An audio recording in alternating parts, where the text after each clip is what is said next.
Today we'll delve into the history and design of the most powerful and deadly Star Wars ship, Xyston-class Star Destroyer.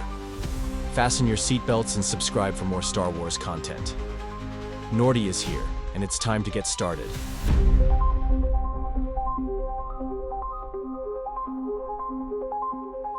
The Xyston-class Star Destroyer was the ultimate expression of the Final Order's doctrine of fear-based control, designed as both a mobile battleship and a planet-killing superweapon.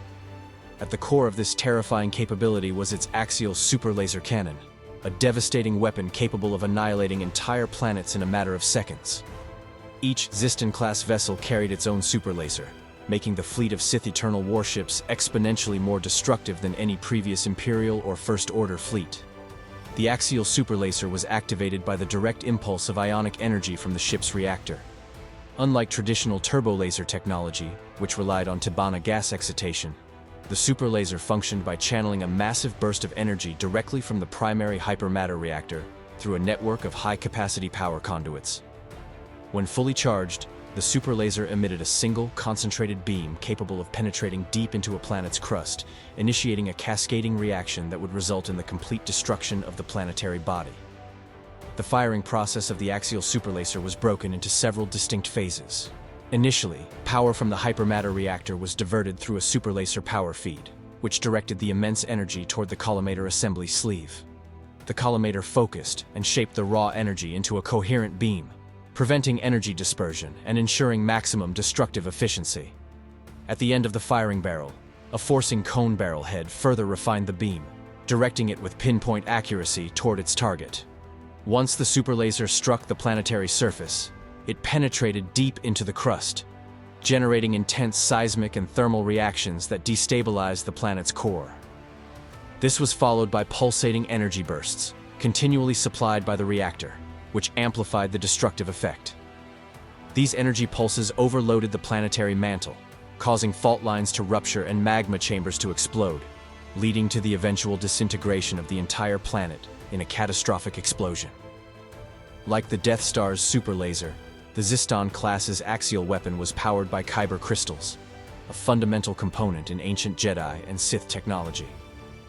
The Sith Eternal engineers refined this energy transfer process to allow for reduced charging times, ensuring that each Xyston class could fire its super laser within a matter of minutes, rather than requiring prolonged charge cycles. This made it far more effective as a rapid strike weapon against planetary targets. To accommodate the super laser, the Xyston-class Star Destroyers sacrificed a significant portion of their hangar space and deep storage areas. Unlike previous Imperial Star Destroyers, which carried large complements of TIE fighters, assault shuttles, and landing craft, the Xyston class prioritized energy distribution and weapons control infrastructure over traditional fleet carrier operations. This shift in design philosophy reflected the Final Order's intent. Rather than engaging in prolonged fleet battles, these Star Destroyers would serve as strategic weapons of planetary annihilation, capable of wiping out entire civilizations in the name of Darth Sidious. The super laser system was mounted along the central axis of the vessel, meaning the Xyston class had to orient itself directly toward its target before firing. While this introduced a positional requirement, it also meant that any target unfortunate enough to be within the super laser's line of sight had no chance of survival. The targeting system was supported by an articulation cradle servo motor network, allowing for precise aiming adjustments even as the ship moved through space. These servo motors compensated for planetary gravity wells, atmospheric conditions, and enemy countermeasures, ensuring that the super laser beam maintained pinpoint accuracy. Despite its overwhelming power, the axial super laser came with considerable energy demands. Firing the weapon required an enormous power surge, meaning that for a short duration before and after firing, non-essential systems, including secondary shields, propulsion, and some defensive weapons, had to be temporarily rerouted or powered down. This created a brief vulnerability window, though the Final Order engineers designed the ship to minimize this weakness by integrating redundant power grid systems. Energy capacitors stored excess power, allowing the ship to maintain partial shield coverage even during super laser activation. Cooling was another major concern. The energy released from the super laser discharge generated intense heat within the firing chamber. To prevent weapon degradation or catastrophic failure, an advanced thermal regulation system was implemented. This included liquid-cooled superconductor lines, heat exchange radiators, and vented coolant chambers located along the barrel assembly. After each firing sequence, cooling vents expelled excess heat into space, allowing for faster cooldown times and reducing strain on the weapon's core components. The efficiency of the axial superlaser was further enhanced by dedicated targeting and fire control subsystems. The weapon's calculation matrix used predictive algorithms to adjust for planetary rotation, gravitational interference, and enemy evasive maneuvers, ensuring that each shot would land with devastating accuracy. Additionally, the targeting suite could be linked to Sith Eternal reconnaissance networks, allowing for real-time coordination with other Final Order fleet elements. As the pinnacle of Sith warship engineering, the Xyston-class Star Destroyer's axial superlaser was the ultimate instrument of fear, ensuring that Darth Sidious could impose his rule across the galaxy with swift and absolute destruction. Unlike the Death Star, which required a massive space station to house its planet-killing superlaser, the Xyston-class provided a mobile, versatile, and mass-producible solution to planetary annihilation. The sheer scale of destruction offered by these vessels meant that the Final Order's fleet was more than just a military force. It was an unstoppable armada of extinction.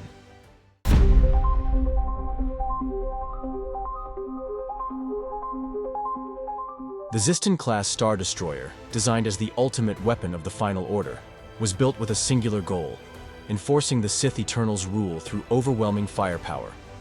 While its primary weapon was the axial-mounted superlaser, its secondary armaments were no less formidable, allowing it to engage enemy fleets, defend itself against starfighters, and dominate space battles with unparalleled destructive capability.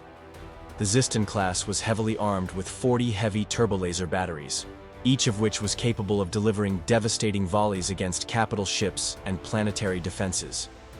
These batteries were strategically positioned across the dorsal and ventral hull, ensuring maximum coverage against enemy forces. Unlike conventional Imperial-class Star Destroyers, which often had a weaker ventral fire arc, the Xyston-class was designed to eliminate blind spots and gaps in its firing range. The turbo laser batteries had a long-range targeting capability, allowing them to fire at distant enemy vessels before they could close the distance. Advanced fire control systems enhanced accuracy by compensating for target movement, relative velocity, and electronic countermeasures. The aiming speed of these turrets was improved compared to older Imperial designs, ensuring that they could track fast-moving enemy ships with greater efficiency. The rate of fire depended on the energy output allocated by the ship's hypermatter reactor, with peak performance allowing for sustained bombardment in long engagements. Supporting the turbo laser batteries were 40 ion cannons, which were used to disable enemy shields and electronic systems. These weapons were critical for neutralizing capital ships before they could retaliate, making the Xyston-class even deadlier in ship-to-ship combat. The ion cannons were positioned in alternating sections along the superstructure and flanking edges of the ship, ensuring that enemy vessels attacking from any angle would be subjected to their disabling effects. Their firing range was slightly shorter than that of the turbo lasers, but they compensated for this with a high rate of fire, making them ideal for disrupting enemy formations. For defense against starfighters and fast-moving enemy craft, the Xyston-class was equipped with 40-point defense laser cannons. These rapid-firing turrets were positioned near key structural points, such as hangar bays, shield projectors, and reactor access points, creating a layered defensive network. The targeting speed of these point defense systems was extremely high, using predictive tracking algorithms to anticipate the movement of enemy starfighters. Their firing rate was significantly higher than that of the turbolasers and ion cannons, making them effective against swarming enemy squadrons. A key feature of the Xyston-class was its 35 variable ordnance warhead launchers, capable of firing a variety of proton torpedoes, concussion missiles, and other specialized munitions. These launchers were distributed along the ship's prow, flanks, and ventral sections, allowing for concentrated barrages against enemy warships. Unlike previous Star Destroyer designs, which relied mostly on turbolasers, the Xyston-class utilized its warhead launchers as a primary offensive tool, giving it an advantage in high-intensity fleet engagements. The munitions were stored in automated loading bays, ensuring a continuous supply of projectiles. The launchers featured targeting computers that could adjust for enemy movement, gravitational interference, and countermeasures, significantly increasing the accuracy and lethality of each volley. For battlefield control, the Xyston-class was equipped with 10 heavy tractor beam projectors. These were located along the bow and ventral hull, allowing the ship to capture enemy vessels, immobilize targets, or even pull ships into a devastating broadside barrage. The power output of these projectors was significantly higher than those found on earlier Star Destroyers, making them capable of restraining even large capital ships. These tractor beams were commonly used in coordinated attacks, holding a target in place while the superlaser or turbo laser batteries finished the job. The cooling systems of the Xyston-class were designed to handle the extreme heat generated by its weapon systems, particularly during prolonged battles. Large thermal exchange vents were located near the main reactor housing and weapon control centers, allowing excess heat to be dissipated efficiently. The turbo laser batteries and ion cannons were equipped with coolant loops to prevent overheating during sustained engagements, ensuring consistent performance without the risk of energy buildup damaging the ship itself. The efficiency of the Xyston-class's weaponry was further enhanced by its advanced targeting and fire control systems. The ship utilized dedicated fire control stations, each responsible for a specific quadrant of weaponry. These stations were staffed by gunnery officers and fire control specialists, who relayed targeting data and adjusted weapon output in real time. The ship's battle management system allowed for coordination between turbo lasers, ion cannons, and warhead launchers, ensuring that each engagement was as effective as possible. The modular nature of the Xyston-class's weapons systems allowed for easy upgrades and maintenance. Gun modifications could be made based on battlefield requirements, allowing for the installation of specialized barrels, cooling enhancements, or alternate ammunition types. The Final Order engineers designed the ship with future warfare in mind, ensuring that its weapons systems could adapt to new technologies or unforeseen threats. Overall, the Xyston-class Star Destroyer was an apex warship, optimized for destruction on a galactic scale. Its balance of heavy turbolaser firepower, ion disruption, warhead bombardment, and point defense coverage made it a nearly invincible force in battle, ensuring that the Final Order's fleet could maintain dominance over any opposition. Its weapons were not just powerful, they were the embodiment of Darth Sidious's doctrine of absolute control through overwhelming might.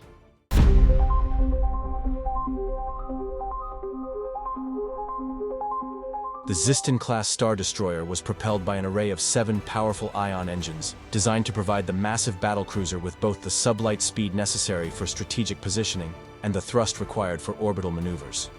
The primary propulsion system consisted of 3 Destroyer Y-ion engines, which served as the ship's main thrust generators, while 4 G-4 ion engines acted as secondary propulsion units, assisting with maneuverability and power regulation. These engines, powered directly by the solar ionization reactor, were among the most powerful ever installed on a warship of this scale, allowing the Xyston-class to achieve substantial velocity despite its enormous mass. However, the ship's speed and acceleration were largely constrained by its bulk, as the vessel prioritized firepower and planetary destruction over mobility. Under optimal conditions, the Xyston-class could reach combat-ready acceleration in under 2 minutes, although rapid maneuvering required a complex interplay of energy management and counter-thrust applications. Given the immense energy requirements of both propulsion and weapons systems, the power distribution network had to be carefully balanced to ensure operational efficiency. The main sublight engine power trunk served as the primary conduit for energy transfer, delivering regulated reactor output to each of the 7 engines. This system incorporated magnetic turbines and acceleration compensators, which helped regulate power surges and provided gradual thrust buildup, preventing excessive strain on the ship's structural integrity. The engines were also equipped with secondary thrust nozzles, which helped direct and stabilize exhaust flow, optimizing fuel efficiency and preventing dangerous energy fluctuations. Additionally, the ship's maneuvering thrusters, strategically placed along the ventral and dorsal hull, assisted in course corrections and angular adjustments, though their effectiveness was limited by the sheer size and inertia of the vessel. Despite its formidable power, the maneuverability of the Xyston-class was severely restricted due to its massive frame and the rigidity of its propulsion design. The ship could execute wide, gradual turns and adjust its trajectory over extended distances, but any attempt at sharp turns or sudden speed reductions placed immense strain on the engines and required significant counterthrust from the secondary engines. The ship's limited agility meant that it was highly dependent on strategic positioning and escort support during engagements, as it could not effectively evade incoming attacks or rapidly reposition itself in battle. This sluggishness was particularly evident in fleet engagements, where smaller, more maneuverable vessels could exploit the Xyston-class's slow reaction time. The sheer thermal output of the engines necessitated an advanced cooling system to prevent overheating and maintain optimal performance. The reactor coolant pumps, located near the ship's stern, circulated supercooled liquid through the engine cores, dissipating excess heat and ensuring stable operation. These cooling lines extended through the engine heat exchange manifolds, which expelled excess thermal energy into space, preventing engine burnout. The coolant storage bottles, positioned near the auxiliary reactor, acted as emergency reservoirs in case of system malfunctions or combat damage. Additional thermal regulation vents were distributed throughout the engine housing, allowing controlled heat dissipation and preventing localized thermal overloads. To protect these critical propulsion systems from enemy fire and environmental hazards, the engine compartments were heavily armored with reinforced durasteel plating, designed to withstand direct hits from enemy turbolasers and ion cannons. The ship's deflector shield generators, housed within the conning tower, projected a layered energy barrier over the engines, reducing the risk of catastrophic damage. However, like most Star Destroyers, the Xyston-class suffered from a key vulnerability. Its shield coverage was weaker at the rear, meaning that concentrated fire on the engine block could compromise the ship's propulsion system. In addition to shield defenses, the engine shielding grid provided a secondary layer of protection, utilizing electromagnetic field generators to deflect high-energy plasma and radiation away from the engine exhaust ports. Maintenance and technical upkeep of the Xyston-class's engines were among the most demanding aspects of ship operation. A dedicated engineering crew worked within the engine control chambers, monitoring fuel flow, power distribution, and structural integrity to ensure continuous operation. Due to the immense radiation and heat levels, these sections required extensive shielding, and technicians were required to wear protective gear when performing repairs. Routine maintenance included coolant system recalibrations, thrust vector adjustments, and plasma conduit inspections, all of which were necessary to prevent performance degradation. Additionally, the engine modulation array allowed for remote diagnostics, enabling bridge crews to monitor engine status and adjust power outputs without direct intervention. However, major repairs, especially those involving reactor integrated components, required docking at specialized shipyards, making prolonged engagements a logistical challenge. While the Xyston-class's propulsion systems provided it with formidable power and endurance, its inherent mobility limitations and high maintenance demands made it reliant on tactical support and pre-planned fleet coordination. Though its overwhelming firepower and planetary assault capabilities made it a fearsome warship, its relative sluggishness and energy-intensive operation meant that it was best deployed in strategic bombardment roles rather than direct fleet engagements. Ultimately, the engines of the Xyston-class exemplified the ship's design philosophy: raw power and overwhelming might, but at the cost of flexibility and adaptability in combat scenarios.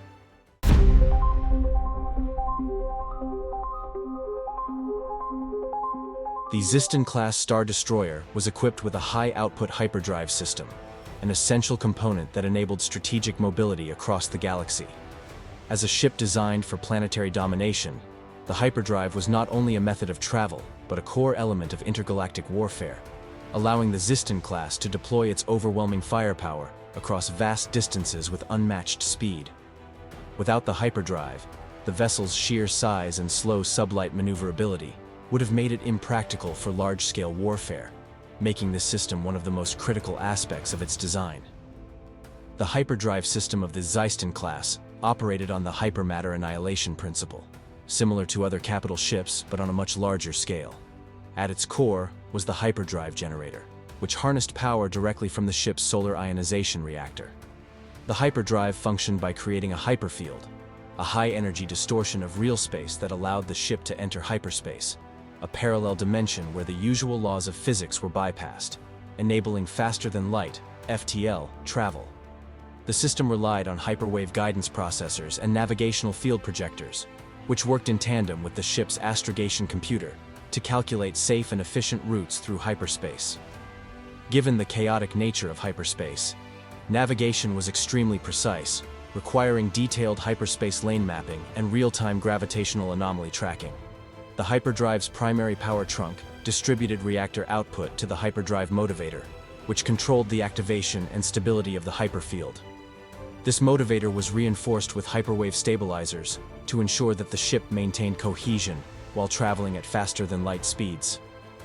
The ship's hyperdrive power distribution trunk regulated the vast amounts of energy required to generate the hyperfield, balancing output with other power-hungry systems like the axial superlaser and primary weaponry. Unlike sublight propulsion, which required gradual acceleration, the hyperdrive system functioned as an instantaneous transition, meaning that the ship had to achieve precise alignment before activation. Any miscalculation could result in catastrophic consequences, including missed jumps into stellar bodies, gravity wells, or uncharted hyperspace anomalies. The hyperdrive was one of the most energy-intensive systems on the Xyston-class, requiring the diversion of reactor power from non-essential ship functions during transit. Because of this, weapons, shields, and advanced sensor systems were typically placed in standby mode during a hyperspace jump to prioritize the immense energy demands of the hyperdrive motivator. The system also had an emergency power regulation protocol, allowing it to shut down automatically if the reactor approached critical thresholds. One of the key limitations of the Xyston-class hyperdrive was its dependency on navigational beacon networks. Unlike smaller ships equipped with independent navigation systems, the Xyston-class relied on external hyperspace tracking and coordination due to its size and the immense mass of its hyperfield. This was particularly evident at Exegol, where the Sith Eternal fleet required a navigational tower to guide the ships out of the planet's turbulent atmosphere. Without these beacons, a Xyston-class Star Destroyer could not safely initiate a jump, leaving it stranded in deep space or at a planetary staging point. Another drawback was the cooldown period between jumps. Unlike smaller vessels that could perform rapid sequential hyperspace jumps, the Xyston-class required a reactor recalibration phase after exiting hyperspace. This process ensured that the reactor stabilized before energy was redistributed to other systems, making consecutive jumps slower and reducing tactical flexibility in high-intensity engagements. Due to the hyperdrive's complexity, routine maintenance was critical to prevent malfunctions. The hyperdrive motivator required constant calibration by specialized technicians who worked within the ship's hyperdrive control chambers located deep within the engineering section. These technicians monitored hyperwave output levels, field integrity, and motivator stability to prevent catastrophic failures. The hyperdrive energy regulation core was housed in a reinforced compartment, lined with carbonite shielding to prevent dangerous radiation exposure. The motivator was also fitted with thermal dampeners and magnetic stabilizers, which controlled the buildup of hyperflux surges, intense bursts of energy that could overload the system if left unchecked. Due to its size, the Xyston-class hyperdrive required extensive refits after prolonged use, particularly in high-stress hyperspace corridors where gravitational disturbances place strain on the motivator and field projectors. These refits were typically performed at Sith Eternal dry dock facilities, where ships underwent full system overhauls, including astrogation software updates and recalibration of hyperwave stabilizers. The hyperdrive was not merely a propulsion system, it was the backbone of interplanetary warfare in the Star Wars galaxy. The Xyston-class, despite its overwhelming firepower, was effectively useless without a functioning hyperdrive, as it would be unable to deploy its destructive capabilities beyond a single planetary system. The ability to appear suddenly over a target world, unleash devastation, and retreat before enemy reinforcements arrived was the defining strategy of the Sith Eternal's Final Order campaign. A hyperdrive-equipped fleet of Xyston-class Star Destroyers represented a logistical nightmare for any defending force. While traditional planetary invasions required large-scale fleet mobilization and supply chains, the Xyston-class could bypass these complexities, striking deep into enemy territory without warning. This shock-and-awe doctrine was integral to Darth Sidious's vision for the Final Order, as planetary rulers would be given a simple choice: surrender or be annihilated. The hyperdrive also allowed the strategic repositioning of forces, making the Xyston-class fleet a highly mobile threat. Unlike traditional Imperial-class Star Destroyers, which relied on hyperspace corridors and established supply lines, the Sith Eternal ships could operate independently, requiring only periodic resupply from Exegol or other hidden Sith bases. This autonomy made the Xyston-class the ultimate weapon of conquest, capable of enforcing galactic domination through sheer mobility and destructive power. However, the Hyperdrive's dependence on navigational beacons became its greatest weakness. At the Battle of Exegol, the Resistance capitalized on this flaw by destroying the navigational tower, effectively stranding the Sith fleet and preventing them from dispersing across the galaxy. Without a means of escape, the once invincible Armada became vulnerable to systematic destruction, highlighting the risks of relying on centralized hyperspace coordination.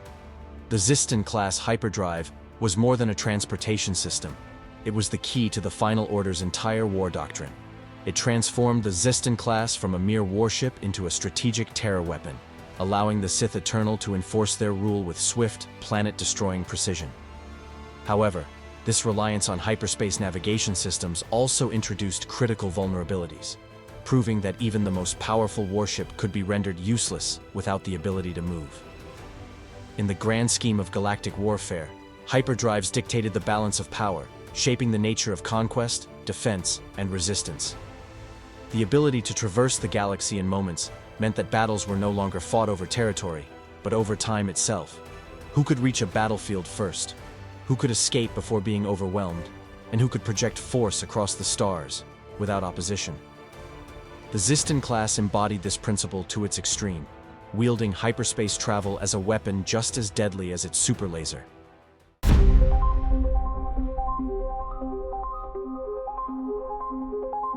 The Xyston-class Star Destroyer was powered by a solar ionization reactor, an advanced hypermatter annihilation system that generated an immense energy output to sustain the vessel's vast operational needs. This reactor was the heart of the Star Destroyer, supplying power to all major systems, including propulsion, shields, life support, weapons, and most critically, the axial superlaser. Unlike conventional reactors that primarily served shipboard functions, the Xyston-class reactor had an additional highly demanding role, providing a direct energy feed to a planet-destroying weapon. The sheer power requirements of this setup made energy regulation one of the most critical tasks aboard the ship.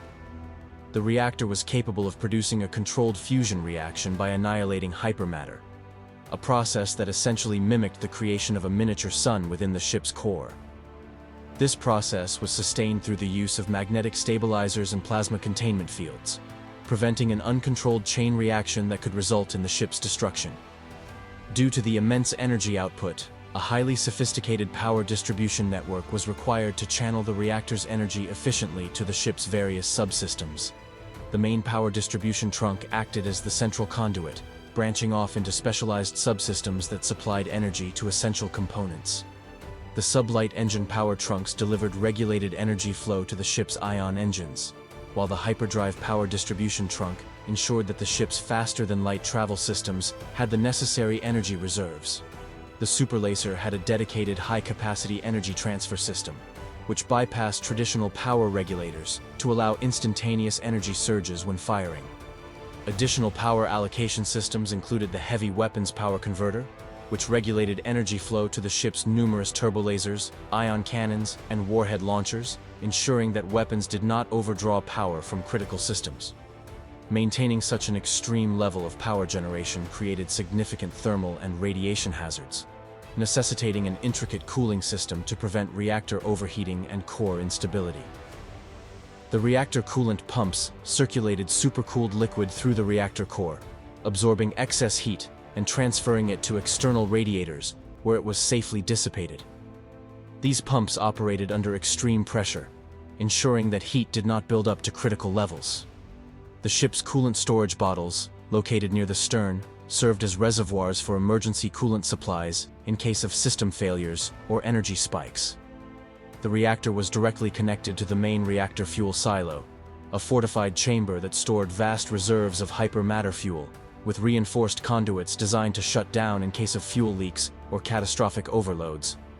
Given the immense complexity of power management, an auxiliary reactor provided a backup energy source, capable of sustaining life support, communication, and navigational systems in the event of a primary reactor shutdown. However, The auxiliary reactor was incapable of supporting the ship's full combat systems, meaning that a loss of the primary reactor would render the Xyston-class effectively inoperable in battle. To protect the reactor from both external attacks and internal malfunctions, it was housed within a multi-layered armor chamber, constructed from carbonite and durasteel-lined plating to withstand high-energy impacts. In addition, the ship was equipped with deflector shielding, projected from 2 shield generator domes located atop the command tower. These shields created a protective energy barrier around the reactor, reducing the risk of critical damage from enemy fire. Internally, magnetically stabilized plasma barriers surrounded the reactor core, providing an additional layer of protection against overheating and radiation surges. Safety mechanisms included emergency power cutoffs and fuses, designed to disconnect the superlaser from the reactor in case of dangerous energy spikes. However, due to the direct energy feed required by the superlaser, these cutoff systems were not instantaneous, meaning that any energy surge or miscalculation by reactor technicians could have catastrophic consequences. The reliance of the superlaser on the reactor introduced a major vulnerability to the Xyston-class Star Destroyer. If the reactor sustained critical damage, it would trigger a self-destructive chain reaction due to the direct energy connection between the reactor and the superlaser. This flaw meant that the destruction of the reactor, whether through external attack or internal malfunction, would result in the ship's complete annihilation. The Battle of Exegol exposed this design weakness when resistance forces exploited the ship's fragile power balance, targeting key reactor components and leading to the rapid destruction of multiple Xyston-class vessels. Despite its immense firepower and technological advancements, the Xyston-class's dependency on an unstable energy system ultimately contributed to its downfall, demonstrating that even the most formidable war machines could be undone by a single critical weakness.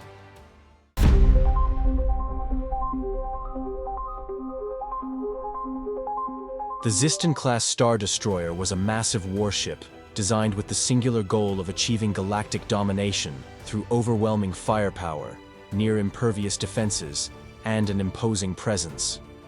It was a creation of the Sith Eternal, representing their doctrine of conquest and control, where the emphasis was placed on durability, offensive capability, and fear. The design of the Xyston-class Star Destroyer reflected the Sith's understanding of warfare, overpowering the enemy through sheer strength and overwhelming force, leaving little room for tactical flexibility or mercy. Its hull was a marvel of Sith Eternal engineering, meticulously crafted from a combination of advanced materials designed to withstand the most extreme conditions in space and the harshest of combat scenarios.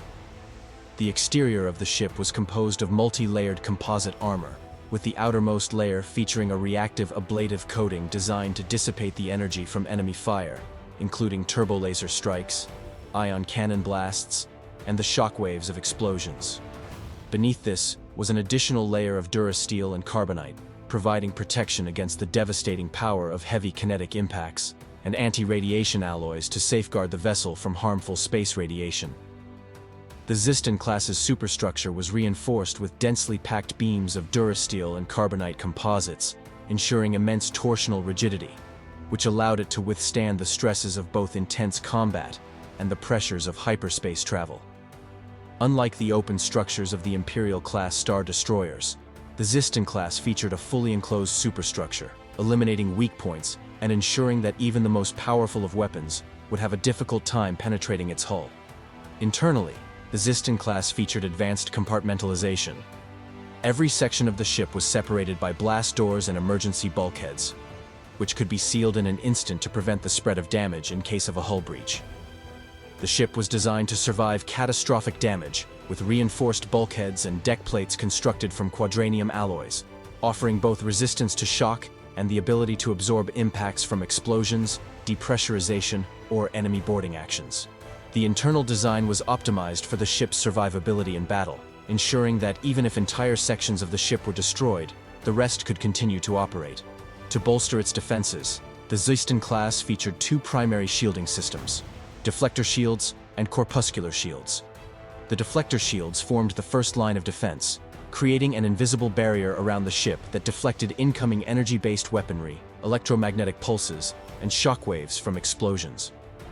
The shield generators, housed within the ship's command tower, provided a robust defense, capable of absorbing and dispersing the energy from direct hits from capital ship-grade turbolaser batteries. However, the Xyston-class's most distinguishing feature was its dual-layer corpuscular shields. These specialized shields were designed to offer protection against physical projectiles, such as mass-driver weapons, high-speed debris, and even spaceborne dust clouds, which could prove catastrophic for a vessel of its size and mass.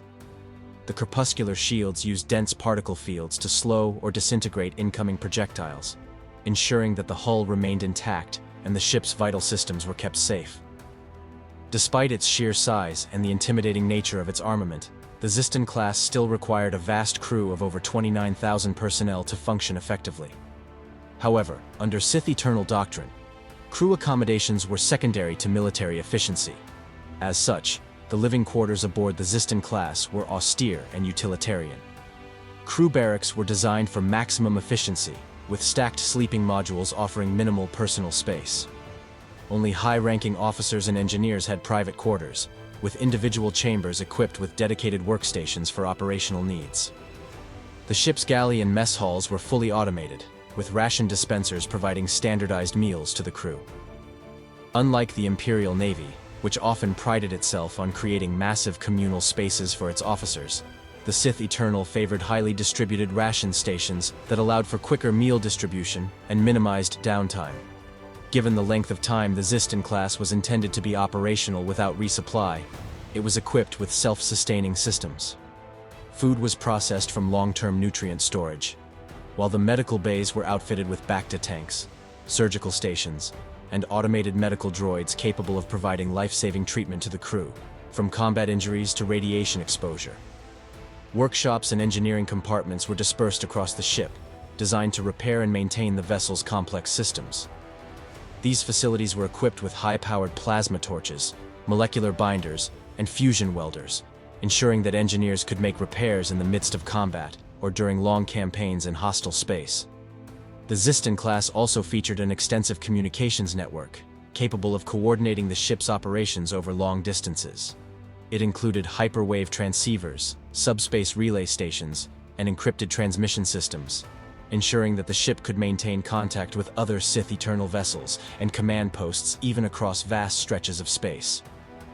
The ship's sensor arrays were similarly advanced, with long-range subspace scanners, hyperspace trajectory monitors, and thermal imaging sensors designed to detect enemy movements, planetary anomalies, and battlefield conditions with pinpoint precision. These sensors provided the crew with near-complete awareness of their surroundings, allowing them to respond swiftly to any threat, be it in open space or within planetary atmospheres. Internally, the layout of the Xyston-class was highly compartmentalized, with a series of elevators, corridors, and emergency stairwells linking the various sections of the ship. In the event of power failure or a hull breach, emergency routes and escape pods could be accessed via backup ladder wells or secondary stairways. The ship's power distribution system was a complex web of high-energy conduits, carefully shielded against electromagnetic pulses and potential sabotage. Redundant power supplies ensured that vital systems, such as life support, weapons controls, and navigation, remained operational even if the main reactor suffered damage. The cargo holds of the Xyston-class were designed to store an immense amount of munitions, spare parts, and materials, allowing the ship to operate without needing constant resupply. Kyber crystals for its superlaser, fuel reserves, and even droid reinforcements could be stored in these expansive warehouses. The ship's engineering systems allowed for the recycling of water and air, and its automated machinery ensured that any malfunctioning components could be quickly repaired or replaced. All of this allowed the Xyston-class to maintain operational efficiency for extended periods without the need for external support. In combat, the ship's heavy weaponry and defensive capabilities allowed it to serve as an incredibly effective spearhead in the Sith Eternal's war efforts, projecting force across vast distances. Superlaser cannons mounted along the Xyston's main hull could destroy entire capital ships, or obliterate planetary defenses with a single shot. The ship's massive turbolaser batteries, flanked by ion cannon turrets, provided superior offensive power in space battles, while its sheer size and defensive capabilities made it nearly invulnerable to most conventional tactics. Yet, despite its imposing appearance and offensive might, the Xyston-class was not invincible.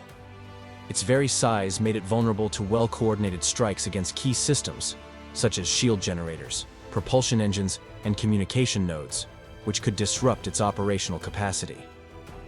The design of the Xyston-class was a clear embodiment of the Sith Eternal's belief in total domination. It was not a ship built for speed or agility. Rather, it was a tool of fear and destruction, able to crush anything that stood in its path. It was built to be self-sufficient, a fortress capable of withstanding anything short of total annihilation. While its design ensured that it could wreak havoc on a galactic scale, its size, complexity, and limited versatility made it prone to logistical challenges that ultimately played a role in its downfall during the final stages of the Sith Eternal's extragalactic war. Nevertheless, the Xyston-class Star Destroyer remains one of the most formidable and terrifying warships ever created, a testament to the Sith Eternal's ambition and a reminder of the terrifying power wielded by the Sith Empire at the height of their reign.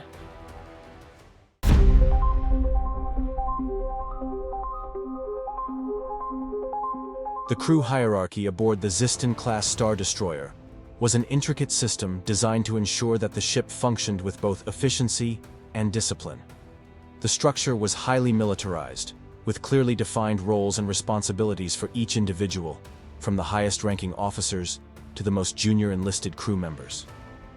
This hierarchy, while steeped in the traditions of the Sith Eternal, also embraced a rigid structure derived from the principles of discipline, strategic oversight, and absolute control.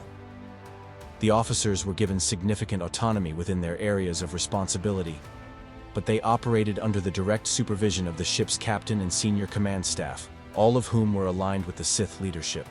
Their duties ranged from ship operation to military strategy, ensuring that every function was overseen with the utmost attention to detail. At the top of the hierarchy was the ship's captain, who held supreme authority over all matters concerning the ship. The captain was responsible for the overall mission planning, command decision-making, and the coordination of all military and non-military functions aboard the vessel. The captain had direct oversight of the officer corps, and would regularly report to higher Sith commanders, ensuring that the ship's activities aligned with the broader objectives of the Sith Eternal.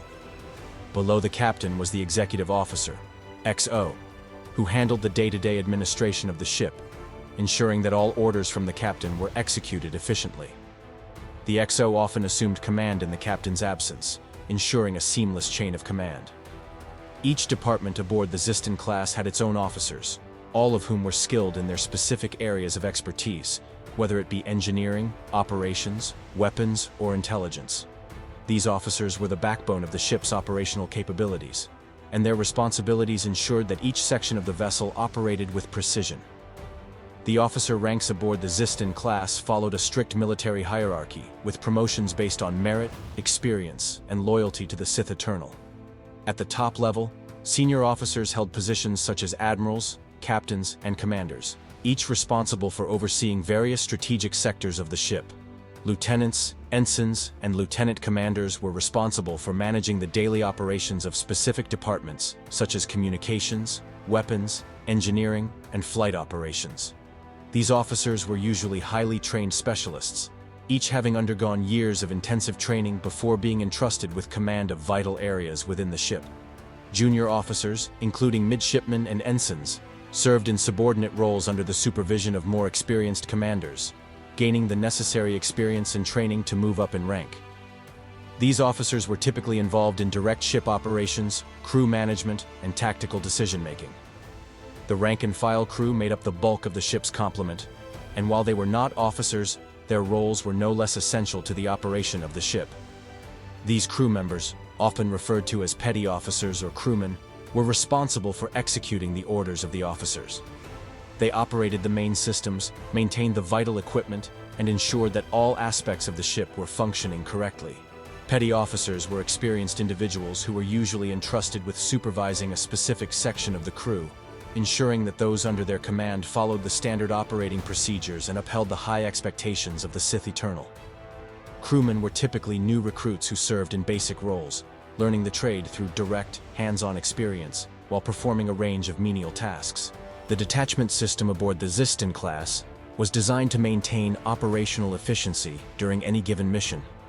Specialized detachment groups were tasked with specific functions, such as engineering, weapons systems, flight operations, and medical support. These detachments were composed of highly trained crew members who were experts in their respective fields. Each detachment had a designated detachment leader, typically an officer who ensured that the group worked cohesively to achieve their assigned goals. For example, the engineering detachment was responsible for maintaining the ship's hyperdrive, power distribution, and main reactor, while the weapons detachment ensured that the laser turrets, missile systems, and other armaments remained in operational condition. The medical detachment was tasked with ensuring the health and well-being of the crew, managing the ship's infirmary, and responding to any casualties during combat or training operations. Training was an essential component of the life aboard the Xyston-class Star Destroyer, as it ensured that every crew member was proficient in their role and capable of performing under pressure. Basic training for new recruits was rigorous, involving both theoretical education and hands-on exercises. Recruits were taught everything from ship systems operations to advanced combat tactics, preparing them to serve effectively in the harsh conditions of space warfare. Officers, especially those who were placed in leadership roles, underwent advanced training programs designed to cultivate leadership skills, strategic thinking, and operational flexibility. Simulated combat scenarios, survival training, and coordinated drills were a constant part of the crew's training regimen, with officers and enlisted personnel participating in live exercises and tactical scenarios that mimicked actual combat situations. The focus was on developing teamwork, discipline, and tactical ingenuity, which were essential for operating in high-stakes environments. Crew members also trained in a wide array of technical disciplines, ensuring that they were ready to maintain the ship's extensive and complex systems at all times. Crew members aboard the Xyston-class Star Destroyer operated in shifts, with a constant flow of personnel rotating through their various duties. Shifts were organized to ensure round-the-clock coverage, with each division working to ensure that no system went unattended. Crew members were typically assigned to 12-hour shifts, with alternating periods of active duty and rest periods. Officers and senior staff, particularly those in command positions, often worked in longer shifts due to their responsibility for overseeing multiple areas of the ship's operation. These shifts, while demanding, ensured that the Xyston class could maintain its relentless schedule of operations, including patrols, combat engagements, and other military operations. The watches aboard the Xyston class were a critical element in maintaining the security and readiness of the ship. Crew members stood watches at strategic locations, such as the bridge, engineering sections, and communications hubs, ensuring that no unexpected threats or system failures could compromise the vessel's mission. Watches were typically broken into 3 shifts, each of which lasted for 8 hours. While standing watch, crew members were expected to maintain complete vigilance, constantly monitoring the ship's systems and responding to any emergency or threat. The command staff, especially the senior officers, were often on call 24/7, ensuring that any crisis could be addressed immediately. Despite the intensity of their duties, crew members were allowed vacations, though they were rare and tightly controlled. These breaks were usually granted after long missions or extended campaigns, providing crew members with the opportunity to recuperate and recharge. Vacation time was typically spent in the ship's recreation areas, which featured limited facilities for leisure, relaxation, and entertainment. More substantial time off would be granted for personal or family reasons, though these periods were often brief and subject to the demands of the ongoing mission. The life of a crew member aboard the Xyston class was one of constant dedication, discipline, and sacrifice. Living quarters were Spartan but functional, with each crew member assigned to a small bunk in a shared dormitory. Officers had more spacious and private accommodations, often located near their operational areas. The daily life of a crew member involved constant movement through the ship's many corridors, from the mess halls to maintenance sections, all while remaining vigilant to the needs of the ship and their fellow crew members. During off hours, the ship's recreation facilities offered brief moments of respite, including training simulators, common rooms, and refreshment areas, which allowed crew members to unwind and socialize.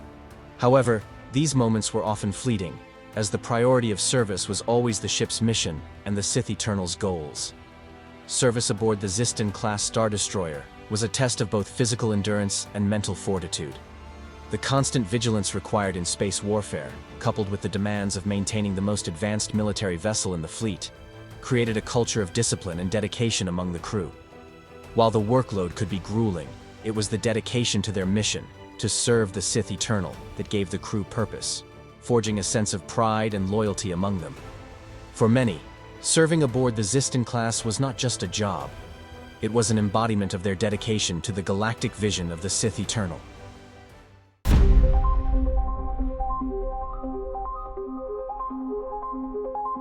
The complement of the Xyston-class Star Destroyer was an integral part of the ship's design, structured to embody overwhelming force, tactical precision, and operational efficiency. The airspace group was carefully constructed to be as specialized and lethal as the ship itself, with each element of its composition honed for a specific function within the larger doctrine of the Sith Eternal. The fleet's air/space assets were geared towards sustaining offensive operations, engaging in tactical raids, providing defensive coverage, and ensuring that no enemy force could escape its reach. Every fighter, bomber, shuttle, and support craft within the complement had its role tailored to maximize effectiveness in combat, with additional emphasis on their ability to adapt to a variety of operational environments. The core elements of the air-space group included 3 primary wings: Starfighter Wing, Bomber Wing, and Support and Transport Wing. The Starfighter Wing was the main offensive force within the air-space group, boasting an array of heavily armed fighters, interceptors, and multi-role starfighters designed for a variety of combat situations. These starfighters were equipped with state-of-the-art weapons systems, including laser cannons, concussion missiles, and specialized ordnance capable of engaging enemy ships at close range or in deep space. Pilots were trained in aggressive dogfighting tactics, using high-speed maneuvers to overcome enemy interceptors, while also having the flexibility to engage larger targets when needed. These starfighters operated in tight squadrons, employing swarm tactics to overwhelm enemy defenses, often attacking in coordinated formations to break through enemy lines. The Bomber Wing, in contrast, focused on delivering heavy ordnance against larger and more formidable targets, such as enemy capital ships, fortified positions, and planetary defense structures. The bombers carried massive proton bombs, ion torpedoes, and anti-capital ship ordnance that could cripple enemy vessels or disrupt planetary installations. Bomber pilots were trained to execute precise bombing runs, supported by fighter escorts that shielded them from opposing craft while allowing them to strike targets with lethal accuracy.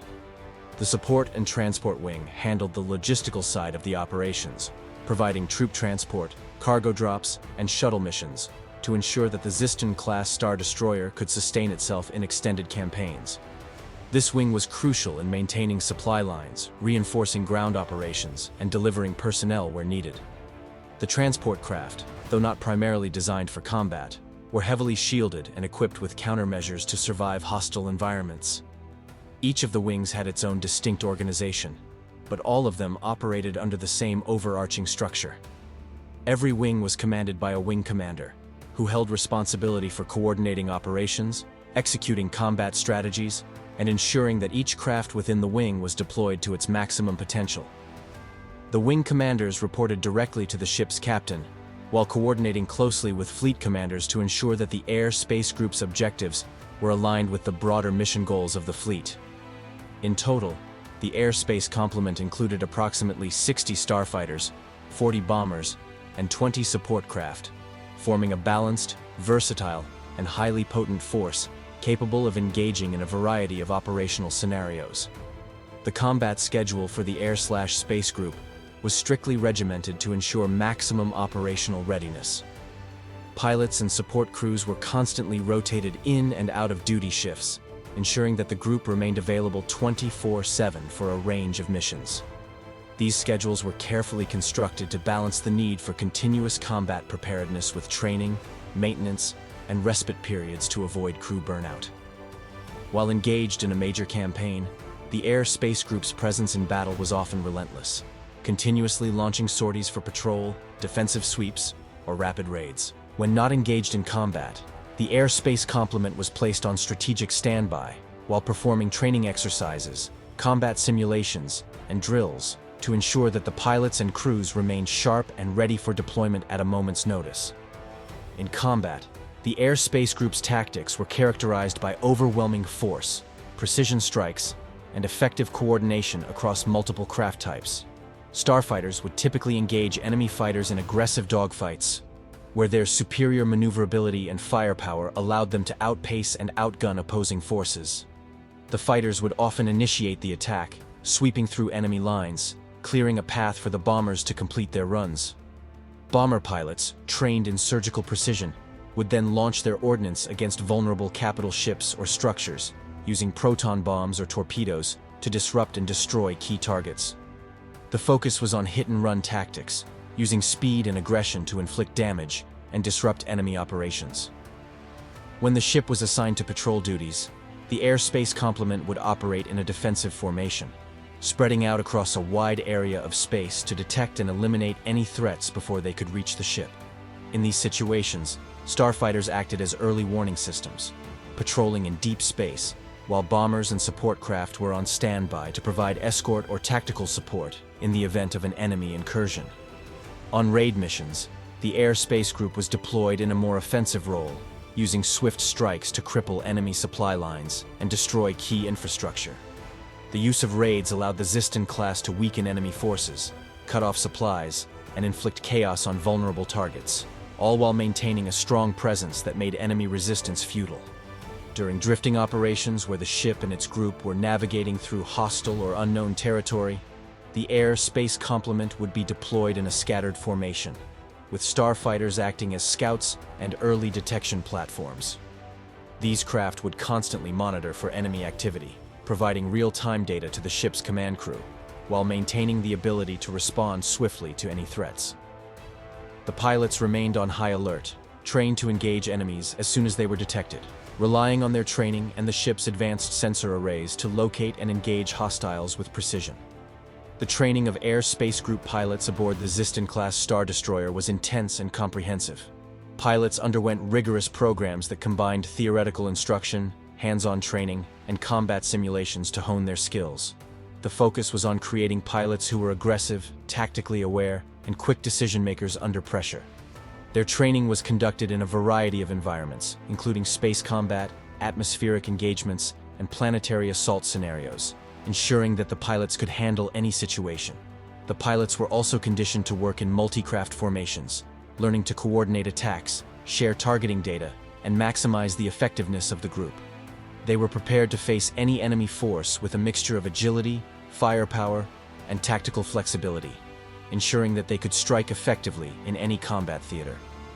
The leadership structure within the Air/Space Group was designed to maintain both order and initiative. The wing commanders were experienced officers, often selected from the ranks of the fleet's most accomplished pilots, who were entrusted with the overall strategy and direction of the wing's operations. Below them, squadron leaders and flight officers ensured that the individual pilots adhered to the highest standards of operational conduct, and that every mission was executed with precision.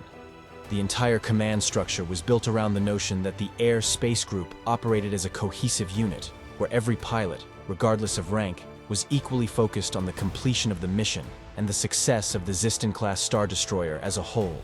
Outside of combat, the Air Space Complement continued to provide vital support to the Xyston-class Star Destroyer, ensuring that supply lines were maintained, that reconnaissance was conducted, and that the ship could survive extended operations in the field.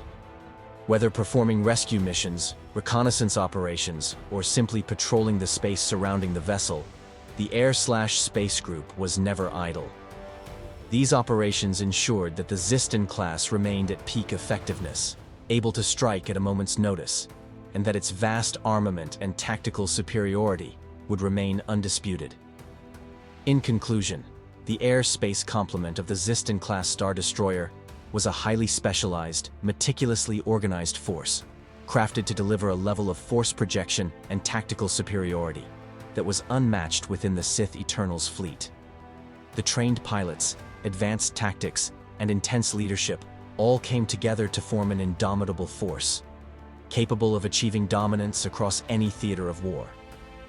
From rapid raids to defensive sweeps, and from patrolling hostile sectors to precise bombing strikes, the Air/Space Group was designed to ensure that the Xyston-class Star Destroyer would remain a central pillar of Sith military supremacy across the galaxy.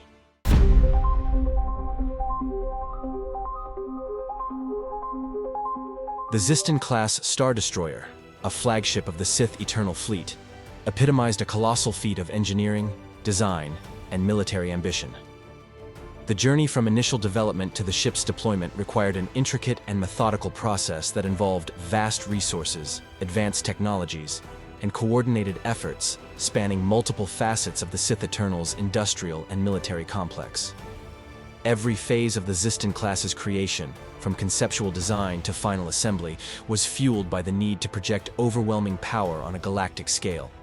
This formidable warship was conceived with a singular purpose in mind: to dominate the galaxy with a combination of devastating firepower, defensive fortitude, and the ability to adapt quickly to evolving threats. The development, design, and construction of such a ship demanded a complex blend of expertise, resource management, and the use of cutting-edge technology, with each stage in the process designed to ensure that the ship would function seamlessly in battle. The development phase began with Sith leaders and military strategists tasked with envisioning a vessel capable of fulfilling a variety of high-stakes roles, from planetary bombardment to fleet command and long-range interdiction. It became clear that the ship had to be a multifaceted platform, capable of housing large weapon systems, extensive communications and command infrastructure, and support facilities for the ship's massive crew. The primary design goal was a Star Destroyer with a central superstructure housing most of the ship's vital systems, while maintaining a layout flexible enough to incorporate future upgrades and modifications. This required the work of elite engineers, architects, and technicians who used the modular design approach to break the vessel down into functional subassemblies, allowing for efficient production and rapid deployment. The modular production system also meant that various parts of the ship could be assembled and tested independently before being integrated, ensuring quality control and reducing potential delays in the construction process. The design team, led by Sith High Command, was composed of top military advisors and cutting-edge engineers who oversaw the creation of advanced weapon systems like the turbolaser turrets, ion cannons, and deflector shield generators. In parallel, they developed systems that would ensure the ship's longevity and operational readiness, such as the energy reactors, hyperdrive engines, and defensive shields. One of the most crucial aspects of the design was the ship's combat versatility. Not only was the Xyston-class built to be heavily armed, but it also had to be efficient in terms of power usage, allowing it to engage in prolonged battles and maintain its position on the front lines. At the same time, the ship needed to provide a command and control center, capable of directing fleets and coordinating military operations across vast distances. Once the design was solidified, the production phase commenced, and the scale of the task became clear. The shipyards used for constructing the Xyston-class were vast, often located in remote orbital facilities or on planets under Sith control, where security could be tightly monitored. These orbital construction yards were equipped with high-efficiency systems for assembling massive vessels like the Xyston-class, using robotic technology and specialized construction droids. The workers who constructed the ship were drawn from numerous sectors, some native to the Sith worlds, others indentured or conscripted from various conquered systems. Their tasks included everything from creating the massive hull sections of the Star Destroyer to assembling the high-tech systems that powered its weapons, hyperdrive, and shielding systems. Logistical operations were crucial in ensuring the timely completion of the Xyston-class. The transportation of parts, components, and materials required an extensive network of supply ships and freighters capable of moving vast quantities of material from industrial planets to the assembly facilities. These included materials like reinforced durasteel, specialized energy components, weaponry, and more. This was a logistical nightmare in terms of scale, but the Sith Eternal's ability to control resources from every corner of the galaxy meant that they could marshal the necessary materials and labor for such a monumental project. Once the basic materials were gathered, they were shipped to orbital stations, where massive assembly lines processed the components into larger subassemblies. The Xyston-class's construction relied on advanced modular production techniques. These allowed different ship parts to be produced and tested separately before being transported to an assembly point for integration.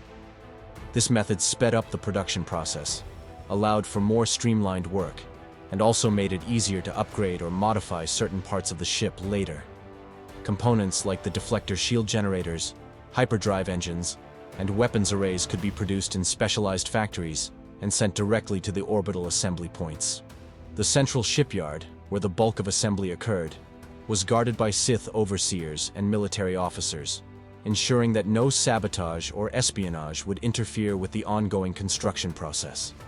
The workers at the central assembly station integrated these components with precision, using robotic systems and manual labor, ensuring that no detail was overlooked. The final assembly of the ship was an awe-inspiring spectacle, as massive sections of the hull were fused together, forming the massive and imposing silhouette of the Xyston-class. In tandem with the construction of the physical ship, the Sith Eternal also focused heavily on the ship's energy systems and power supply. Given the immense scale of the vessel, it required an advanced power network capable of sustaining deflector shields, hyperdrive engines, and a staggering amount of weaponry. The energy supply was carefully calculated to ensure that no matter how long the ship was engaged in combat, it could maintain its operational capacity without suffering from overheating or power failures. Cooling systems were engineered to manage this heat, involving high-tech materials and the constant circulation of cooling fluids throughout the ship's core, weapon systems, and reactors. Once the ship's physical structure was completed, attention turned to the smaller but no less critical aspects of the Xyston class. Crew facilities were designed with efficiency in mind, providing spaces for the ship's vast crew, including command officers, engineers, pilots, and maintenance personnel. The ship's hangars were equipped with extensive storage and launch facilities for both starfighters and shuttles, while the officers' quarters offered more luxurious accommodations for the senior staff. In contrast, the lower decks housed the general crew and their workstations, offering basic comfort, but focusing on maximizing efficiency and functionality in their work environment. Training facilities were incorporated into the ship to allow crew members to stay sharp, and drills were conducted regularly to ensure that everyone was prepared for various scenarios, both in combat and on routine missions. The communications network aboard the Xyston class was another critical element of its design. It was capable of handling vast amounts of data in real time, ensuring that orders and information could be transmitted across the galaxy at lightning speed. The bridge of the ship, located at its apex, served as the nerve center for this communication, where fleet commanders could coordinate operations and respond to threats. The Xyston class's sophisticated sensor systems ensured that the ship could detect enemy activity, track movements, and perform detailed reconnaissance, all while staying hidden from enemy detection through its stealth systems. Bulkheads, emergency stairwells, and escape routes were incorporated throughout the vessel, ensuring that, in the event of an emergency, the crew could quickly evacuate or move to critical areas for repairs. As the ship neared completion, the final phase of training and preparation began. Pilots for the ship's air and space complement underwent rigorous training, learning how to navigate the ship's systems, launch from its hangars, and engage in combat scenarios. Combat training was focused on tactics that would see the Xyston-class Star Destroyer deploying its weaponry against enemy fleets, executing interdiction missions, and using the ship's versatile hyperdrive capabilities to engage targets far beyond traditional combat zones. Similarly, crew members were constantly trained in maintenance and repair operations, ensuring that every subsystem of the vessel could be kept at full operational readiness. In summary, the Xyston-class Star Destroyer was the result of years of meticulous planning, construction, and logistical coordination. It represented not just a piece of military hardware, but also a symbol of the Sith Eternal's vision, leveraging advanced modular production techniques, highly specialized labor forces, and sophisticated technological systems to create one of the most powerful warships ever to traverse the galaxy. Each stage of its creation was an exercise in strategic precision, and its eventual deployment marked a new chapter in the Sith Eternal's quest for galactic domination.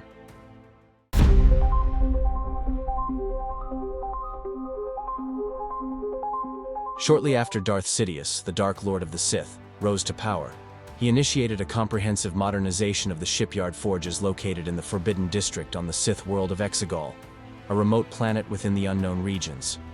This was part of Sidious' contingency plan to establish a secret base of operations, far from the prying eyes of the Galactic Empire and its leaders. His vision was to ensure that even if the Sith lost their stronghold in the galaxy, Exegol would serve as a hidden redoubt where they could continue their operations in secrecy, eventually allowing the Sith to rise again. In the early stages of his rule, Sidious sought the loyalty of corporate allies within the Sith-controlled sectors. These loyalists arranged for covert shipments of advanced materials and technologies that were used to update the Exegol shipyards. These upgrades were aimed at preparing the facility to produce a new class of warship, the Xyston-class Star Destroyer, along with a new line of Sith TIE/DG starfighters. These ships would become the backbone of Sidious's secret fleet, allowing him to execute his grand designs for galactic domination. The Xyston class was conceived as a direct response to the challenges of warfare on a galactic scale, blending overwhelming firepower with superior technological advancements. By the time the Rebel Alliance carried out the daring escape from Cloud City in 3 ABY, hundreds of Sith Star Destroyers were already under construction beneath the surface of Exegol. These ships were being assembled by a dedicated group of Sith cultists who had sworn loyalty to Sidious and were committed to the creation of his Sith Armada. The scale of the operation was vast, and the shipyards churned out these massive warships in secret, far from the gaze of the Empire or the Republic. At a pivotal moment in Sidious' rise to power, his Sith apprentice, Darth Vader, and the Sith assassin, Ochi of Bestoon, arrived on Exegol as part of a mission. Vader, ever suspicious of his master's true intentions and seeking to learn more about the Sith Lord's power, ventured into the depths of the Forbidden District. It was here that Sidious chose to reveal the true scope of his plans. As Vader stood before him, the Emperor unveiled his hidden fleet of Sith Star Destroyers, a clear display of his growing strength and influence, meant to both impress and intimidate his apprentice. To further assert his dominance and display his mastery over the dark side of the Force, Sidious revealed a massive Kyber crystal, an artifact of unimaginable power. The Kyber crystal, which had been imbued with the dark side, was connected to the massive superlasers that powered the Star Destroyers. Sidious, using his force powers, bled the Kyber crystal, causing it to radiate a blinding light. This overwhelming display of dark energy served to further break Vader's will. The Emperor's power was undeniable, and in the presence of such overwhelming might, Vader submitted to Sidious, recognizing his place as a servant of the dark side. The event solidified Sidious's grip on Vader and marked a key moment in the Sith's continued rise to power. Sidious's secret armada and the powerful technologies he developed on Exegol would eventually form the foundation of his eventual return during the rise of the Final Order, marking the culmination of his long-term schemes for galactic control. The Xyston-class Star Destroyers would be central to this final phase of his plans, meant to enforce his rule over the galaxy and crush any remaining opposition to his reign. Following the first death of Darth Sidious during the Battle of Endor, the death of his apprentice Darth Vader, and the subsequent collapse of the Galactic Empire, the Sith Lord did not remain dormant. Sidious, having carefully prepared for his eventual return, orchestrated the rise of the First Order as his successor state in the shadows of the galaxy. Under the guise of a new regime, Sidious manipulated events from behind the scenes, using his puppet, Supreme Leader Snoke, as the figurehead to maintain control. The First Order emerged as a militaristic force that sought to restore the Sith Empire's power, one that would ultimately serve Sidious's hidden agenda. To bolster the First Order's capabilities, the Sith Lord approved the deployment of the Mandator IV-class siege dreadnought, a warship that was a direct precursor to the Xyston-class Star Destroyer. This vessel was a test project, designed to experiment with the integration of the powerful axial superlaser that would later define the Xyston class. The Mandator IV, while formidable, was never intended to be the final product. It served as a prototype for the superweapon capabilities Sidious envisioned for his ultimate fleet. This test project was a crucial part of Sidious's long-term plan to perfect the destructive power of the Sith Star Destroyers and bring about a new era of Sith domination. The First Order's military campaigns against the Resistance raged on, but the turning point came with the usurpation of Snoke's apprentice, Kylo Ren, who took the mantle of Supreme Leader after the death of his master. Ren's leadership only furthered the conflict, but it was under his rule that the true power of the Sith would be unleashed. As the Resistance began to gain ground, Sidious, hidden on the Sith world of Exegol, began to enact his final plan for galactic conquest. At the moment of his return, Sidious revealed himself to Ren and announced the resurrection of the Sith, revealing to the young Supreme Leader the full extent of his power. From beneath the surface of Exegol, Sidious raised the entire Sith fleet, now known as the Final Order.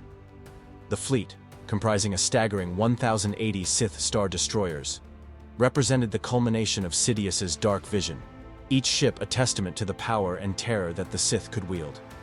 The ships, some of the most advanced and deadly warships ever created, were all armed with axial superlasers, capable of destroying entire planets and ensuring the Sith's grip on the galaxy. Sidious offered the Sith fleet to Kylo Ren, promising that with the power of the Final Order, the First Order would be unstoppable. Ren, now in possession of this immense military might, was presented with the opportunity to rule the galaxy under a new Sith Empire. Sidious' return signified the final phase of his long-concealed plan, the restoration of the Sith as the galaxy's supreme power, poised to reign for eternity under their dark rule.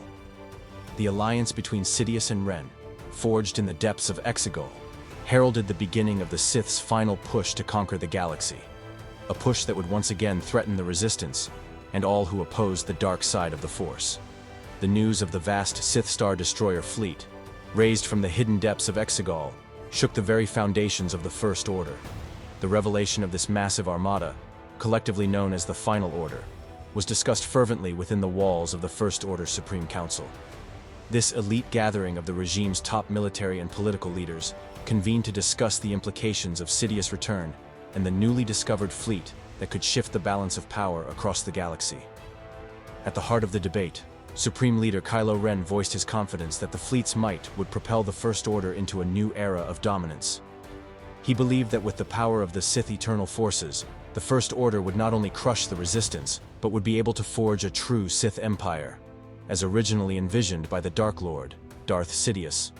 Ren's statement resonated with some, but others were more cautious, particularly General Domeric Quinn. Quinn, known for his sharp tactical mind, expressed profound skepticism about the Final Order fleet, raising doubts about the reliability of the Sith fleet and questioning whether the enormous resources required to control it could be handled by the First Order. He worried about the long-term consequences of such overwhelming power, especially if it fell under the control of a leader who might not be able to fully harness it. To Quinn, this new armada represented a gamble, not a guarantee of victory. This skepticism was quickly shut down by Allegiant General Enric Pride, a fierce and loyal supporter of Sidious' vision. Pride rebuked Quinn harshly, asserting that the Final Order fleet would not only bolster the First Order's military capabilities, but would multiply its resources 10,000-fold. He pointed to the failure of Starkiller Base, the First Order's previous attempt at securing a decisive advantage, as proof of how much the fleet could correct past mistakes and ensure future success. Pride's fiery defense of the Sith fleet emphasized his belief that the Final Order was the key to the First Order's ultimate supremacy, and he dismissed Quinn's concerns as irrelevant. Despite Pride's impassioned argument, General Belava Parnadi raised a different concern. She suggested that with the influx of power from the Sith Star Destroyers, the First Order would need to increase its recruitments to match the scale of the operation. The sheer size of the Final Order would demand more personnel to manage the expanded fleet, and Parnadi advocated for a strategic mobilization of resources to prepare for the coming campaign. Before the debate could progress further, General Quinn, still vocal in his doubts, met a violent end. Supreme Leader Kylo Ren, having grown increasingly irritated with Quinn's dissent, suddenly and decisively ended the argument. Ren, in a show of his absolute authority, killed Quinn, silencing the opposition once and for all. This act further solidified Ren's unchallenged rule within the First Order and reinforced his commitment to the Final Order. With Quinn's death, the debate concluded, and the path forward seemed clear. The Final Order would become the spearhead of the First Order's campaign for galactic domination. The leaders of the Supreme Council, whether fully convinced or not, had no choice but to align themselves with Ren's vision. The galaxy would soon feel the full force of Sidious's legacy, and the First Order would wield the Sith Eternal Armada as its ultimate weapon, ushering in a new era of darkness and control. Following the pivotal duel on Kef Bir, where Kylo Ren, now Ben Solo, ultimately returned to the light side of the Force, the fate of the Final Order and the entire Sith resurgence hung in the balance. With Ren's transformation back into Ben Solo, and the dissolution of his allegiance to the Sith Eternal. Darth Sidious, the Emperor of the Sith, was forced to act quickly to maintain his grip on power and reaffirm his influence. Sidious, undeterred by the shift in the Force, moved to reassert his dominance. In a moment of calculated wrath, Sidious contacted Allegiant General Enric Pride, one of his most loyal and fanatical followers, giving him a direct command to dispatch a Xyston-class Star Destroyer to the remote planet of Kijimi. The planet, located in the mid-rim, was to be obliterated as a show of power, symbolizing the unyielding might of the Sith Eternal, and a reminder of Sidious' overwhelming control over the galaxy. This action was intended to instill fear and reinforce the notion that the Sith had not lost their strength, even in the wake of Ren's defection. The destruction of Kijimi was not merely a military operation, it was a statement. The Xyston-class Star Destroyer, with its devastating axial superlaser, was the ideal instrument for carrying out this horrific display. The planet, a minor hub for the Sith Eternal's operations, was deemed expendable, its destruction signaling the galaxy that the Sith were far from defeated, and that Sidious would stop at nothing to reassert his power. Once the task was completed, General Pride was ordered by Sidious to return to Exegol, the hidden Sith world deep in the unknown regions, to oversee the final preparations for the launch of the Final Order. There, Sidious intended to awaken the full might of the Sith fleet, a fleet of over 1,000 Xyston-class Star Destroyers, and bring about the total subjugation of the galaxy. Pride's role was crucial. He was to lead this vast armada, using it as the foundation of Sidious's last bid for galactic domination. Pledging his unwavering loyalty once more to his galactic emperor, General Pride swiftly carried out his orders without question. He followed Sidious' command with fierce devotion, fully aware of the significance of the task before him. His loyalty to the Sith Eternal was absolute, and the destruction of Kijimi and the subsequent launch of the Final Order would be the culmination of his service to Sidious, who had promised him the power to reshape the galaxy under Sith rule. The Sith Star Destroyer Darafon, under the command of Captain Shasil Sabrand, was the first of the Xyston-class Star Destroyers to launch from Exegol into the broader galaxy. This marked a significant moment in the operations of the Sith Eternal and the beginning of the Final Order's military campaign. The Darafon's mission was clear. It was to be the spearhead of the Sith resurgence, making its presence felt in the galaxy and setting the tone for the devastating power of the Xyston-class fleet. Before the Darafon could carry out its orders, First Order forces stationed on Kijimi were evacuated under the directive of Protocol 13, a contingency plan to ensure the safety of their forces and civilians should the situation become dire. With the evacuation complete, the Darafon unleashed its primary weapon, the axial superlaser. The immense destructive power of this superweapon was brought to bear on the planet, and within moments, Kijimi was obliterated. The beam from the superlaser, charged directly from the Darafon's solar ionization reactor, pierced the planet's core, resulting in the planet's utter destruction in a spectacular explosion. This catastrophic act served as both a demonstration of the Sith Eternal's might and a grim warning to anyone who dared oppose the Emperor's will. Once the task was completed, the Darafon returned to the hidden Sith stronghold of Exegol, its mission successful. There, it rejoined the growing Sith fleet, which was poised to launch the Final Order's galactic conquest. The successful deployment of the Darafon and the destruction of Kijimi marked the beginning of the final push for control of the galaxy, setting the stage for the full-scale launch of the Sith Eternal's fleet, now strengthened by the presence of the Xyston-class Star Destroyers. After the Resistance regrouped on Xyston-class, they were faced with the grim reality that their ally, Rey, had ventured alone to Exegol. She had taken Luke Skywalker's T-65B X-Wing Red 5 and was transmitting vital navigation coordinates that pointed to the hidden world in the unknown regions. The Resistance's leadership, spearheaded by General Poe Dameron and General Finn, quickly rallied to formulate a counterattack, knowing that they would need to outsmart the overwhelming force of the Sith Eternal's fleet. The Resistance's strategy hinged on one critical vulnerability in the Sith fleet's deployment. The commanders proposed a daring plan. If they could successfully destroy the navigation tower on Exegol's surface, it would disable the Sith Star Destroyer's ability to launch from the planet's atmosphere. This would leave the ships grounded, unable to use their deflector shields, and critically, incapable of activating their hyperdrive systems. With the fleet trapped, the Resistance would have the opportunity to target the axial superlasers of the Xyston-class Star Destroyers, neutralizing their greatest threat. Knowing that the Resistance was vastly outnumbered by the fleet, General Lando Calrissian and the Wookiee Chewbacca were dispatched aboard the Millennium Falcon to traverse the core worlds, rallying any remaining allies who could provide support. As the mission unfolded, the situation grew even more urgent with Rey's arrival on Exegol. The moment her presence was detected, a Sith Eternal officer aboard one of the Sith Star Destroyers announced it, signaling a rise in alert throughout the fleet. In response, Allegiant General Enric Pride ordered the fleet to ascend from the surface, taking the Xyston-class Star Destroyers into deployment altitude. The colossal ships began their ascent through Exegol's turbulent atmosphere, rising in perfect coordination as their massive forms began to pierce the sky. Their movement was a stark reminder of the immense power the Sith Eternal had at their disposal, with each ship bristling with weapons and the terrifying capability to obliterate entire planets. The Resistance's window of opportunity was rapidly closing, but with Rey now on Exegol, the final confrontation was about to unfold. The countdown to the battle that would decide the galaxy's fate had begun. Shortly after Rey entered the Sith Citadel on Exegol, a sudden alert interrupted the tense atmosphere aboard the Sith Star Destroyer Darafan. A Sith fleet technician frantically reported to Captain Shasil Sabrond that Resistance craft were closing in on the system. The technician's report sent ripples of alarm through the crew, prompting Captain Sabrond to quickly look to General Enric Pride for guidance. With little hesitation, Pride issued a calm yet deadly order to Sabrond, commanding her to engage the incoming ships with the ion cannons of the Darafan.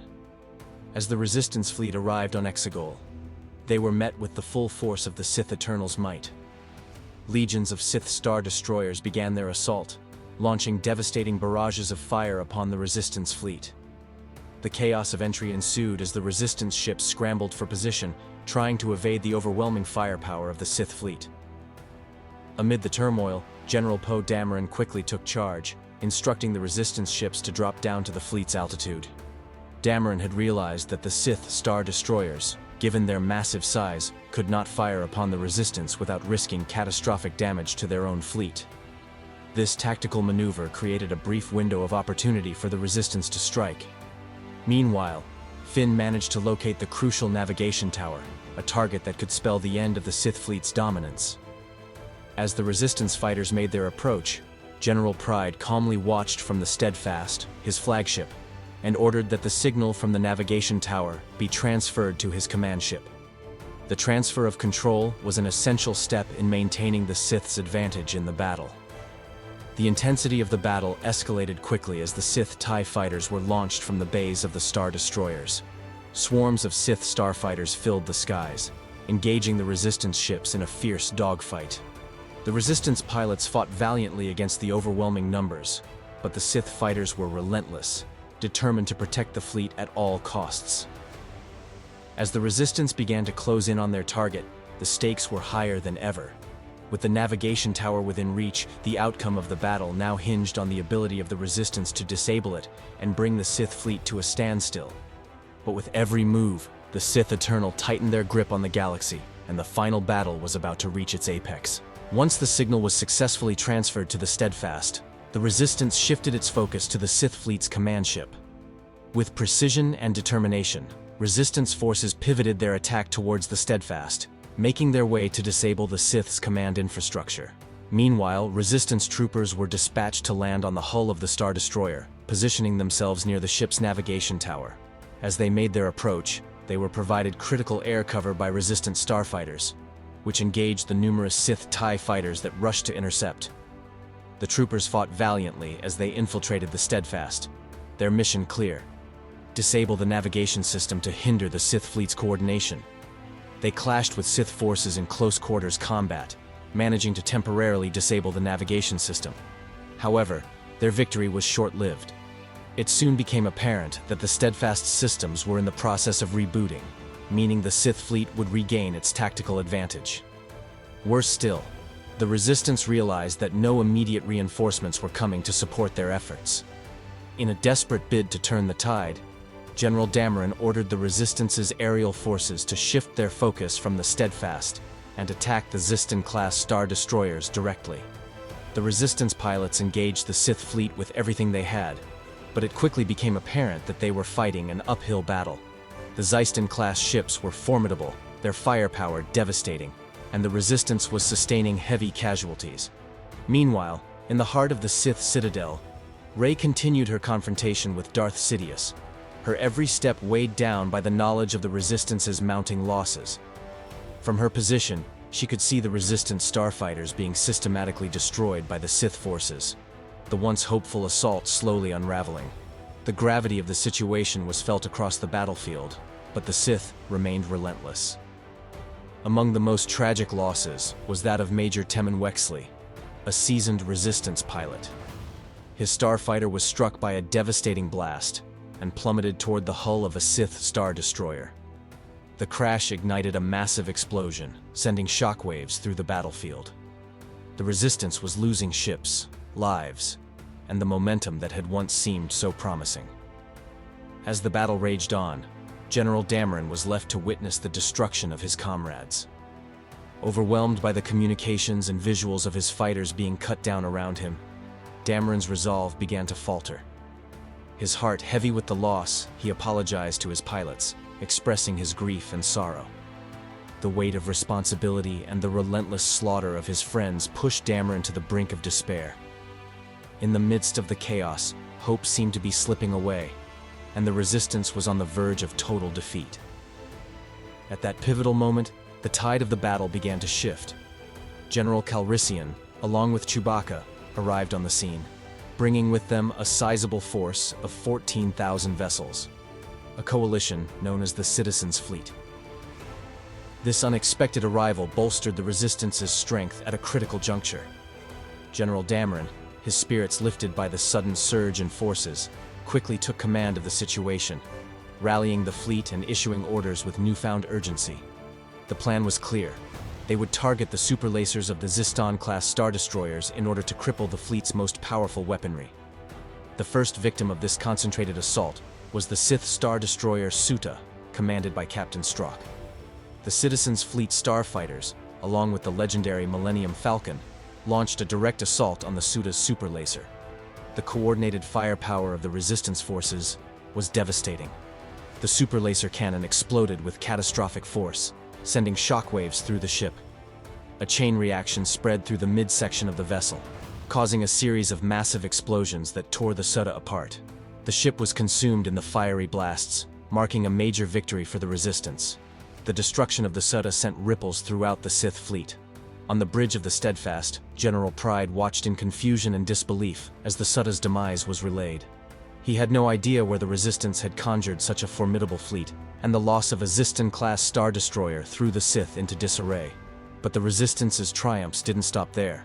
The Spice Runner Zori Bliss, piloting a BTA-NR-2 Y-Wing starfighter, also joined the assault. She targeted another of the Xyston-class ships, directing her fire at the superlaser of a second Star Destroyer. The superlaser detonated in a spectacular explosion, and the shockwaves rippled through the ventral hull of the Sith vessel. Multiple explosions rocked the Xyston-class Star Destroyer, further crippling the Sith fleet. Multiple explosions rocked the Xyston-class Star Destroyer, further crippling the Sith fleet and significantly altering the course of the battle. With each passing moment, the Resistance forces were gaining momentum, their strikes against the Sith Armada growing more lethal. The Citizens' Fleet had arrived just in time to turn the tide in their favor, bringing fresh hope to the embattled Resistance and showing the Sith that the fight was far from over. The once unstoppable force of the Sith Eternal fleet was now in jeopardy, and with the destruction of key superlasers, the Resistance had struck a decisive blow. As the Citizens' Fleet continued its assault, the sheer volume of firepower from the combined forces began to overwhelm the Sith fleet. The Resistance no longer faced the numerical disadvantage that had plagued them earlier. With the Xyston-class Star Destroyers now under heavy attack, the Sith fleet was thrown into disarray. The Star Destroyers, large and imposing as they were, found themselves too tightly packed together to effectively defend against the concentrated fire from the Resistance. The Xyston-class Star Destroyers crumpled under the relentless barrage of laser fire, concussion missiles, and proton torpedoes. Their colossal forms, once symbols of the Sith's might, began to falter as their massive hulls buckled under the sustained bombardment. The vessels were too close to each other, unable to maneuver effectively or shield themselves from the onslaught. This forced the ships into a chaotic and perilous situation. One particularly dramatic moment occurred when a Sith Star Destroyer was struck and listed sideways, smoke billowing from its ruptured hull. In a tragic yet fitting twist, the damaged vessel collided with another nearby Star Destroyer, causing both to spiral out of control and plummet toward Exegol's surface. The Sith ships, designed to destroy planets, were now falling prey to the much smaller, more agile Resistance ships. The enormous Sith Star Destroyers were rendered helpless in the face of more nimble and relentless forces. Another Sith Star Destroyer fell to the surface of the planet after it was struck by a pair of well-aimed proton torpedoes that tore through its underside. The explosion that followed was massive, further decimating the Sith fleet's ranks. Star Destroyers continued to break formation and fall out of line, their once pristine hulls shattered and their fate sealed as they exploded into multiple segments, becoming little more than flaming debris in the vastness of space. As more and more Sith ships were torn apart, the once mighty fleet was falling apart at an alarming rate. The Resistance, buoyed by their newfound strength and strategic prowess, was not letting up. The Xyston-class Star Destroyers, once the epitome of Sith power, now found themselves helpless in the face of the Resistance's fury, their reign of terror quickly coming to an end as they were ripped apart one by one. The battle for Exegol was reaching its crescendo, and the Sith were losing their grip on victory with each passing second. Amidst the chaotic battle in space, Rey and the redeemed Ben Solo had been incapacitated after their confrontation with Darth Sidious. The strength of their Force dyad, a rare and powerful connection between them, had been consumed by Sidious, leaving both of them vulnerable. Regaining his physical form and tapping into newfound untapped power, Sidious became more emboldened. As the Final Order fleet struggled to defend itself against the mounting Resistance assault, Sidious, now in full command of his renewed power, dismissed the threat from the encroaching forces, declaring that the Sith would not be undone by the Resistance's final push. With that, Sidious unleashed a devastating torrent of Force lightning into the atmosphere above Exegol. His dark power arced across the sky, targeting any vessel that was not affiliated with the Sith Eternal. The Force lightning was so intense that it disabled numerous ships in the Resistance fleet, sending them careening toward the surface of the planet, crashing violently as the lightning crackled through the sky. The sheer magnitude of Sidious's attack threatened to turn the tide of battle in his favor once again, forcing the Resistance forces to regroup and reassess their strategy. However, just as all hope seemed to be slipping away, Rey, who had been knocked unconscious, regained her strength. Drawing upon the strength of all the Jedi before her, she summoned an immense surge of power, pushing past her own limitations. With a determined will, she confronted Sidious once more.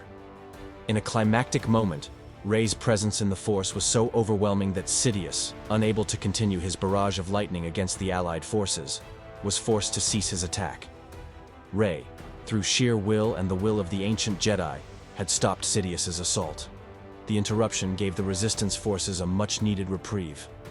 With the Force lightning no longer crippling their fleet, the Allied forces quickly regrouped and continued their assault on the Sith Star Destroyers. The Xyston-class Star Destroyers, still overwhelmed by the Resistance's coordinated attack, began to crumble even further. The momentum of the battle had shifted once again, and the Sith, though momentarily invigorated by Sidious's dark power, found themselves on the verge of defeat. The Final Order fleet was now on its last legs, and the Resistance had a renewed determination to finish what they had started. In the final moments of the battle, Darth Sidious was defeated by Rey, bringing an end to his reign of terror. With the Sith Eternal forces in disarray, the Sith Star Destroyers continued to fall, one after another, as they were struck by the overwhelming resistance of the Resistance forces and the combined might of the Citizens' fleet. Finn and Janna, in a courageous move, managed to infiltrate the Steadfast, the flagship of the Sith Eternal, and destroy the bridge, severing the Sith fleet's navigation signal. The Steadfast began to lose its structural integrity and eventually plummeted to the surface of Exegol, crashing violently as the vessel disintegrated in a fiery explosion. As the massive Sith Star Destroyers continued to crash onto the surface of Exegol, wreckage spread across the barren landscape. The destruction was monumental, marking the end of the Sith's power in the galaxy. The Resistance forces, with Rey now piloting the legendary T-65B X-Wing Red 5, joined the Citizens' fleet and began their retreat from Exegol. As they left the atmosphere of the Sith world, a wave of victory surged through the galaxy. News of the Sith Eternal's defeat spread rapidly, igniting an uprising against the First Order across the galaxy. The once feared Sith Empire had crumbled, and with it, the First Order's claim to power began to falter. Star systems that had long been under the iron fist of the Sith and the First Order rallied together, inspired by the bravery and sacrifice of the Resistance. A new hope emerged, one that would lead to the restoration of freedom and peace across the galaxy, as the legacy of the Sith Eternal was erased, and the galaxy began to rebuild from the ashes of tyranny.